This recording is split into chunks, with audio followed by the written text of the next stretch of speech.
Venri Chapter 12. Meanwhile, in a corridor. I never did ask. When did you both decide to... Garrus, when did you decide to become a couple? When he drugged me, punched me, and told me to shut the fuck up, I knew he was the man for me. Fine. Don't tell me. Timeline. A house divided. Garrus. He was not going to admit to her that keeping Legion was a good idea.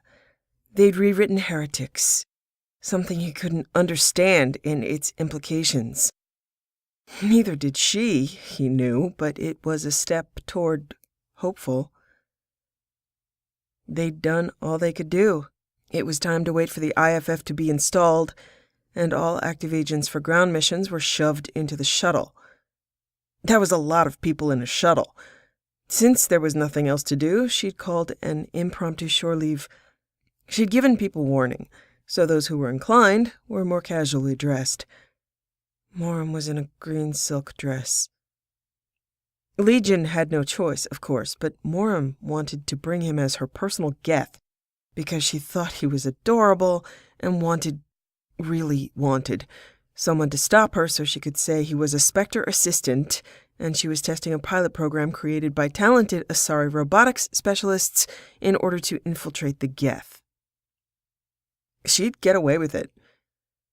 They headed to Ilium to buy out a room in Eternity and have a final party. Housing was arranged. Moram had spoken to the bartender several times before this. They got along. She'd promised to pay for any damages, particularly if done by a metallic-plated Krogan. Moram had provided a large hunk of credits up front. She'd asked, and Conrad Werner was nowhere to be seen. Unfortunately, Liara was on the ship orbiting Hagalas. It would have been nice to see her again. Moram was giving out the last instructions before everyone scattered. The room at Eternity would be available to everyone, with a running tab covered by Moram. People were free to do what they wanted to do. She was informing them, "Hey, everyone have fun. That's an actual order. If your idea of fun is a nap or to get the hell away from me, that's cool. Eternity will be the only base of operations unless someone has an inspiration. Try not to have any destructive inspirations, Grunt." All Grunt did was laugh, his slow delivery promising that he'd heard, but didn't really care. "You shouldn't have let it slip that you'll pay for damages, Shepard." Yeah. Planning is not permission. Anyway, I'll be at Eternity. If anybody wants to talk to me, grab a drink with me, or make fun of my dancing. The menace changes, but my incompetence stays the same. Enjoy your evening. Meet back at this ridiculously overcrowded shuttle in 24 hours. She let everybody else get off first, and the clump of people slowly dispersed and thinned out. He and Moram planned to go to Eternity for at least a little while. When they sat down, Moram sat with Garrus on one side and Thane on the other, with Legion hovering uncomfortably close at her shoulder. Moram didn't seem to notice, and when Garrus said, "Okay, look, that's just creepy," Moram's response was, "Give the guy a break. Legion, you're doing just fine." Thane said, "Siha, I have seen you fight. I can't imagine you are as poor of a dancer as you pretend." You still have some things to learn, Krios." "Take it from the dance veteran. It's a sad, sad tale, Thane." Thane stood and held out a hand formally, one behind his back, in a half bow. "This I must see for myself." She took his hand. "Protect your toes. That's all I have to say." He watched, and she was, as promised, truly terrible. Thane actually smiled, and he could have sworn almost laughed.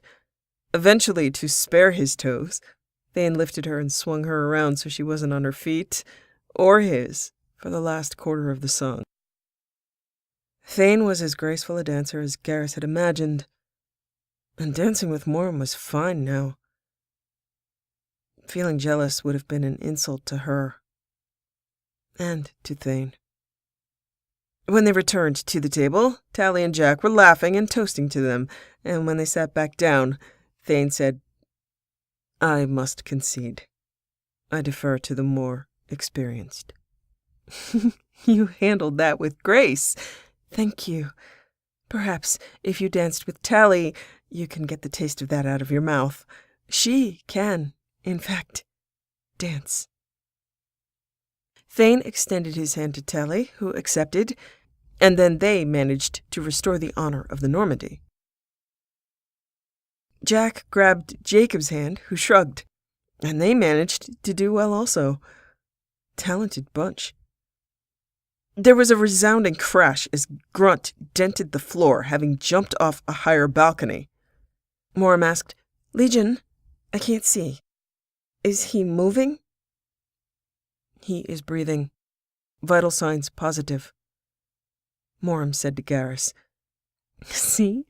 I told you he was useful." Shepard stood up, walked over to Grunt, and offered him a hand.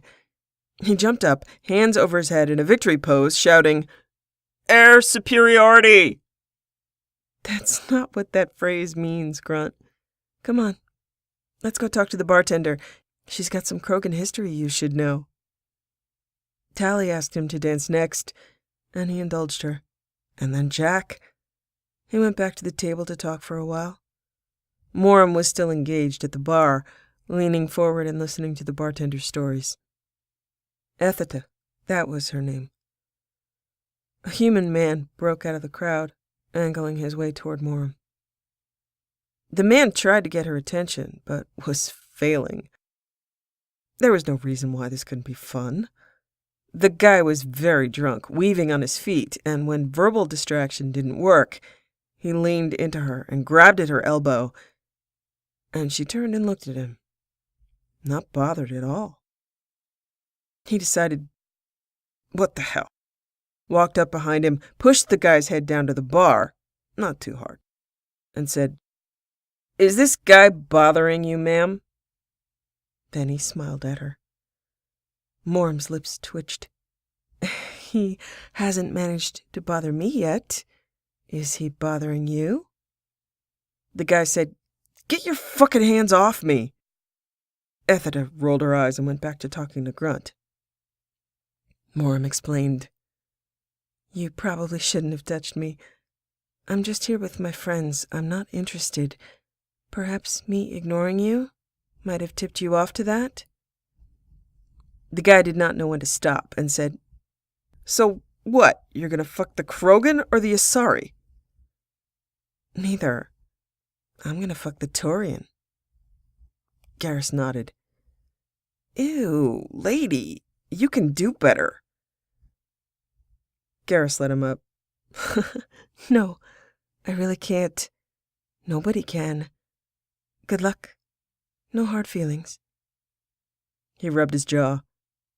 "Easy for you to say." "Okay, drinks for the rest of the night are on me." She hooked a thumb at him, nodded to the bartender, who nodded back. Garrus decided that was enough socializing, picked her up and carried her out. She waved over his shoulder to various cheers and heckles. He walked out into the hallway and then stopped after turning the corner. This would be so much more dramatic if I knew where I was going. She started to give him directions, a combination of forward, straight, forward, up.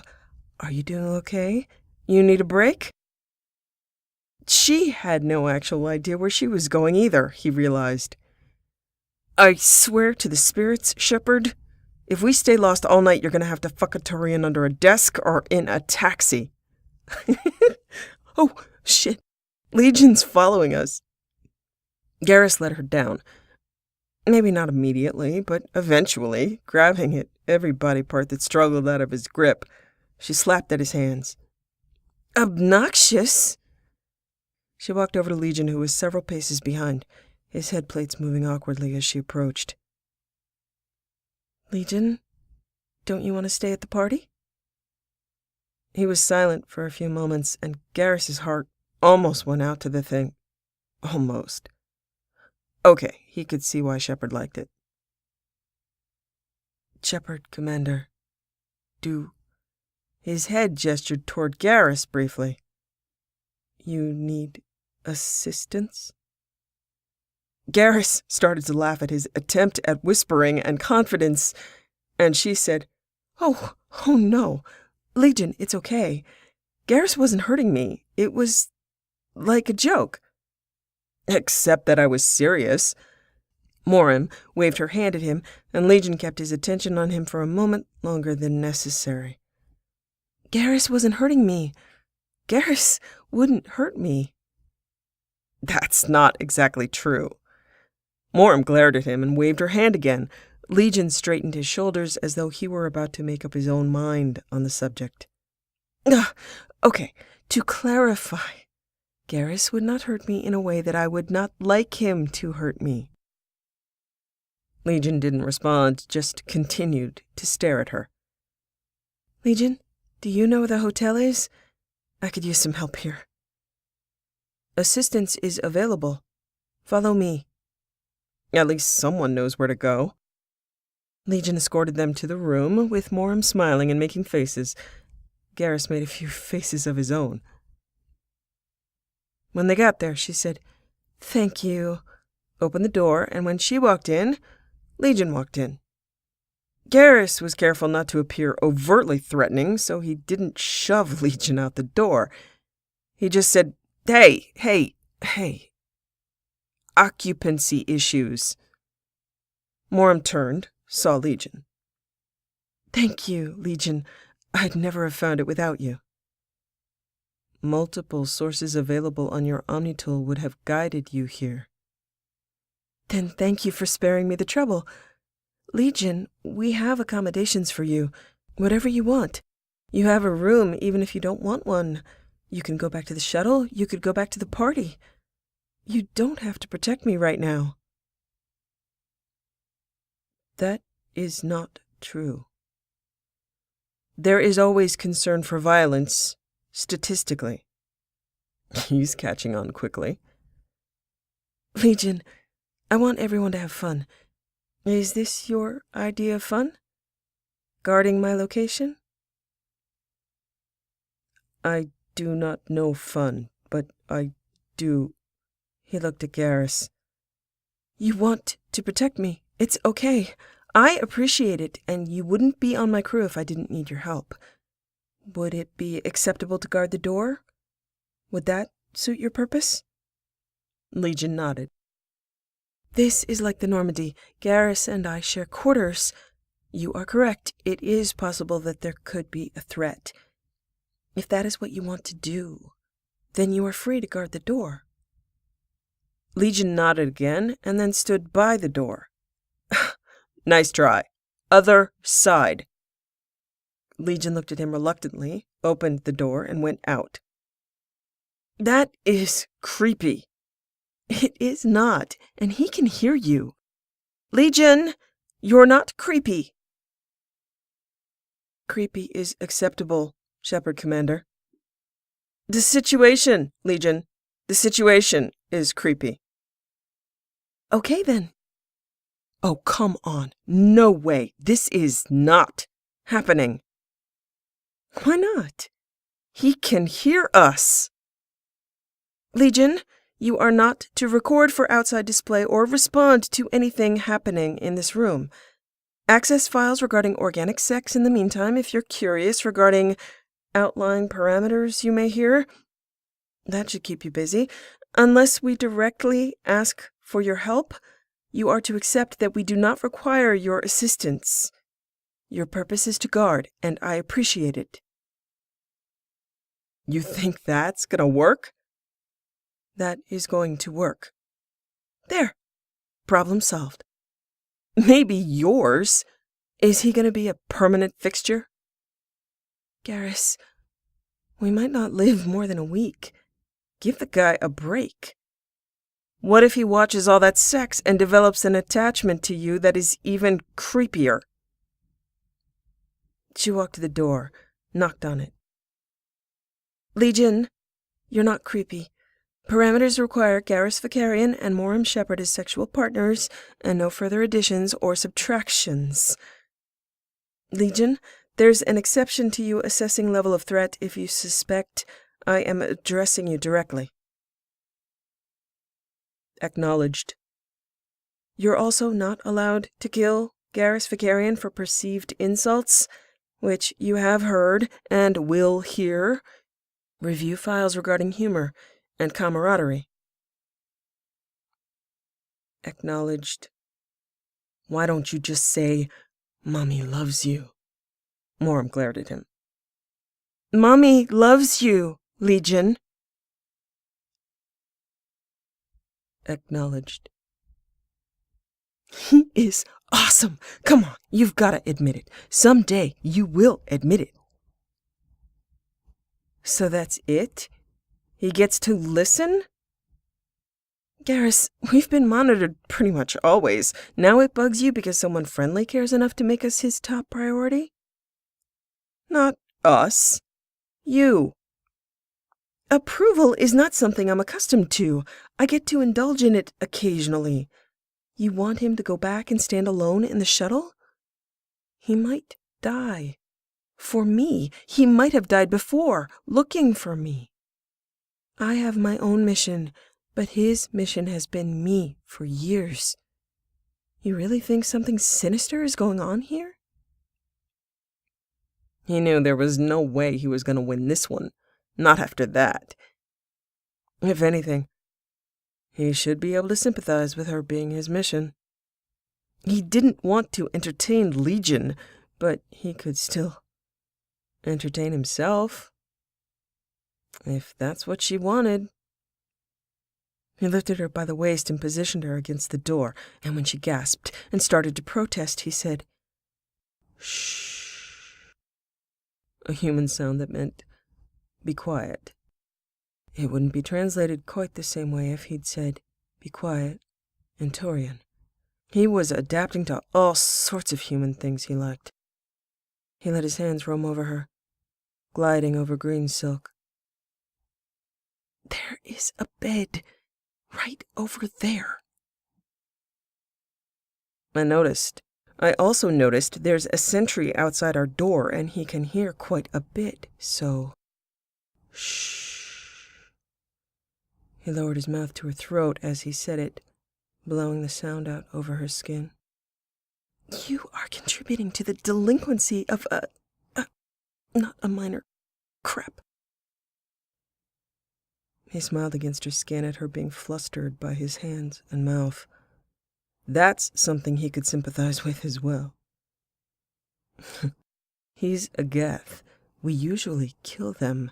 If you want him to experience humanity, I can let him experience humanity.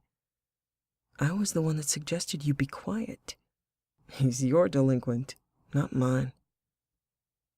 His hand traveled from her waist up to her breast, kneading her, a finger tracing along the edge of the neckline.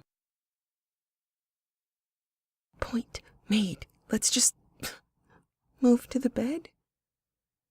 Send your enamored sentry away. His mouth moved along her jawline to her ear. So, be quiet or you assault me? No. Be quiet or I stop assaulting you. He held his hands still momentarily, and she made a sound of frustration. You think I can't relocate and then get you to start again? He gathered her hands in his and then raised them both over her head, her wrists in one hand.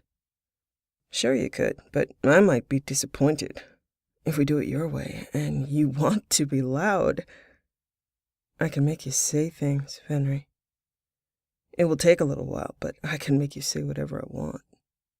Do you want to do it that way? I've got a little while. I'm on shore leave. You want me to use my imagination? You want to risk it, or do you want to... Shh. His answer was silence. Excellent. I win. He realized immediately that he wanted to make noise himself as she arched her back, pushing her breast into his hand. She brought one of her legs up, kicking off her shoe and resting her heel on his spur, her toes rubbing along the back. She used her leg to pull him closer. The only sound was breathing. Hard breathing. Teasing flared into full-blown lust, and he wanted to do too many things at once. He wanted her hands on his body, but he wanted to hold her still.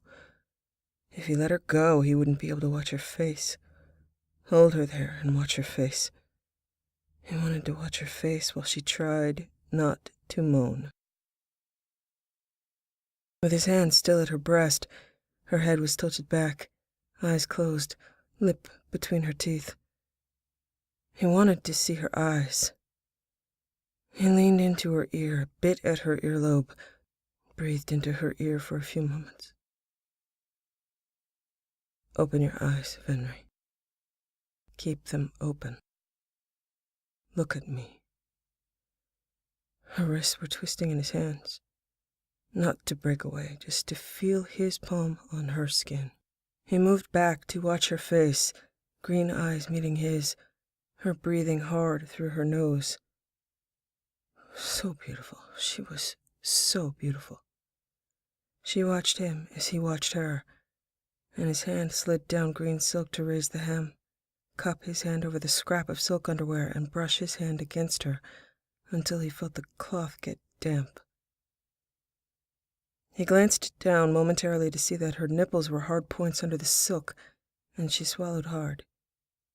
He took one of his fingers and slipped under the silk, twisting his finger into her and using another finger to press at her clit through the fabric. She drew a breath in a quick stutter, fast little in-breaths through her nose before she breathed out, long and strained. He looked into her eyes with her brows drawn together, beseeching. She was an expression of desire in green. He savored every expression that was for him. He swallowed hard himself, aching and hungry, thirsty for her. He withdrew his finger and twisted into her again, pressing at her clit in circles, fast and then slow, hard until she pulled back, and then gentle until she arched into his hand. He had no sound to gauge her, but her face, her shoulders, her breathing were enough. He had to suppress every urge to growl, to purr, to say her name, to tear his eyes from her and bite at her, taste her. She clenched around his finger in faster and harder rhythm. He would never get enough of this, the fact that touching her did this to her, did this for her. That mountaintop pinnacle of orgasm was a demonstration of her body's response, and he drank in her eyes, her skin, her scent, and her texture. He would fall asleep wanting her. He would wake wanting her. Everything he thought would work its way to her. She came in flutters and shudders and silent gasps, but she stayed quiet.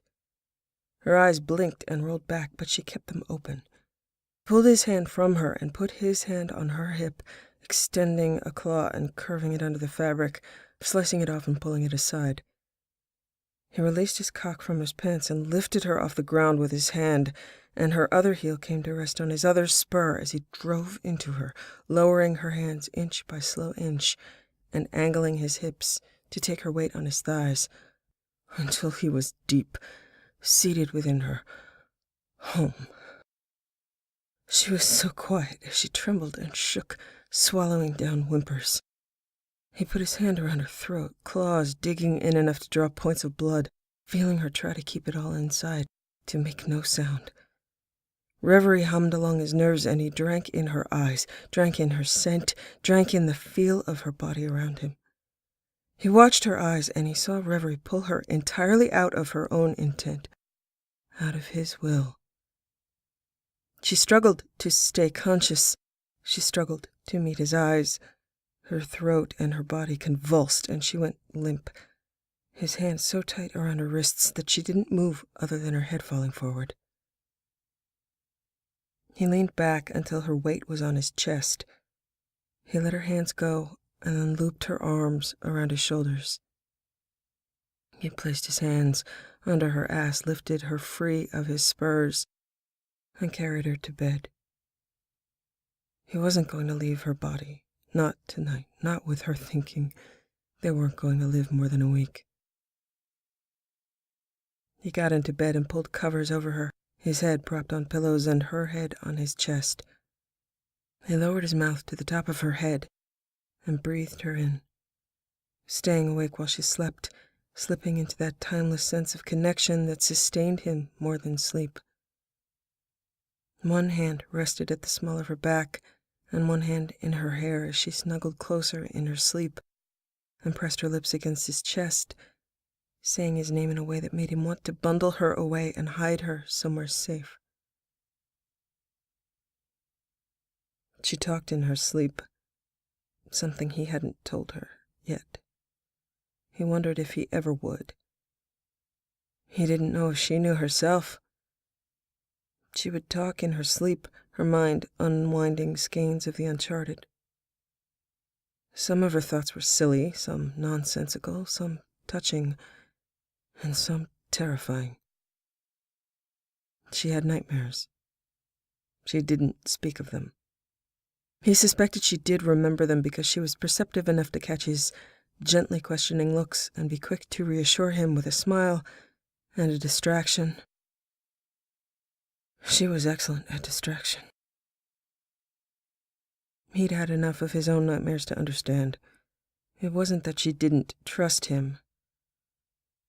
It was perhaps best to not take full ownership. Too hard to tell what was a real concern and what was an imagined issue, rising like a ghost, something made real by speaking that would otherwise cease to exist when eyes opened. He'd prefer that his own dreams weren't analyzed as literal.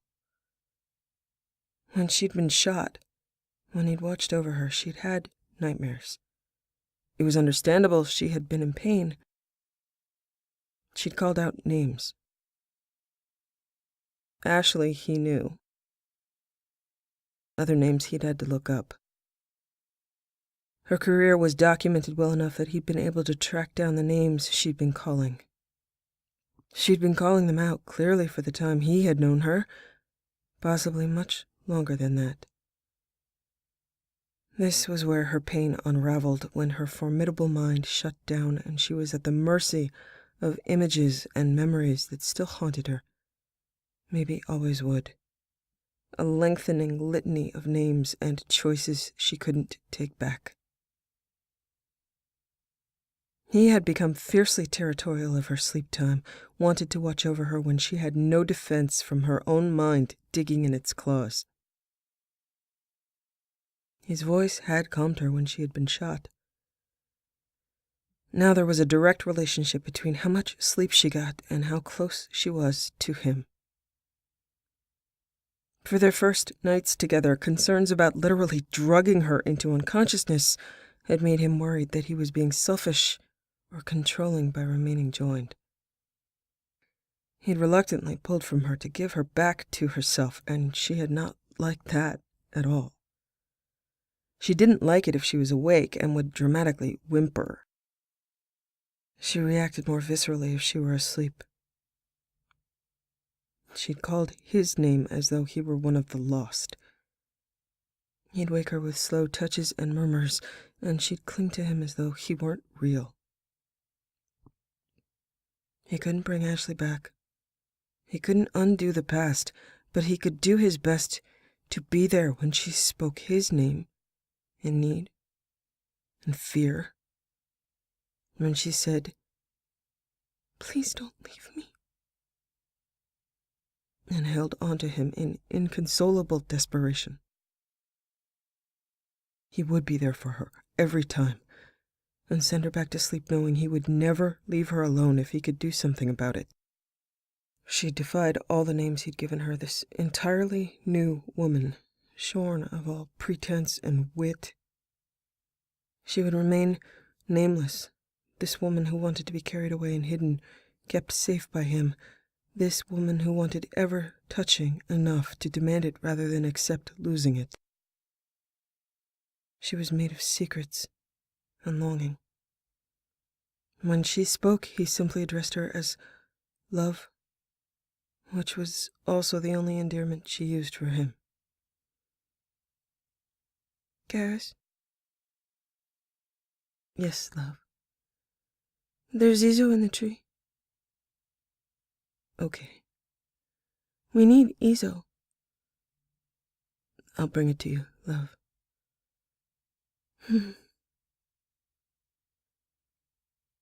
He wondered if this had been what happened to her mind after being dead for however long before she regained sentience.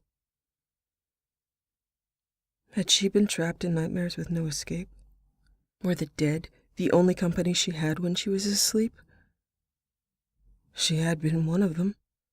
She had a connection to the dead where, once again, he couldn't follow. She was always seeking something or someone lost if she slept on her own. She never talked about it, maintaining lightly that she had been dead she didn't remember. She wanted to deal with reality, not metaphysics. Too many questions about her state of mind made her impatient. Too many questions sometimes meant any question at all. She would talk about herself only at whim, not at urging. In the oddest moments, she would pour out a story either in her sleep or awake, and he needed to be there to hear it. The difference between Taurian and human had set him on the wrong course. He'd expected her to tell him everything she needed, help him get it for her, but that was not how she was built. She would opt to do without anything as a training exercise or a circumstantial necessity. Do without food, do without water, do without love, do without rest, do without the right to expect him to be there for her. She was willing to do without him if that's what he wanted. When he pulled his body from hers to see if that was what she wanted, she'd accepted it as something he wanted. No questions, no blame. He'd felt like shaking her until she rattled again, when he realized. Then he'd run up against her state of mind and the way she answered or did not answer questions. She didn't know and couldn't tell him. She wasn't withholding. It was the result of having had such a long-held habit of self-denial that it was indistinguishable from personality and person. He'd come to realize she was chronically exhausted and unable to rest at will.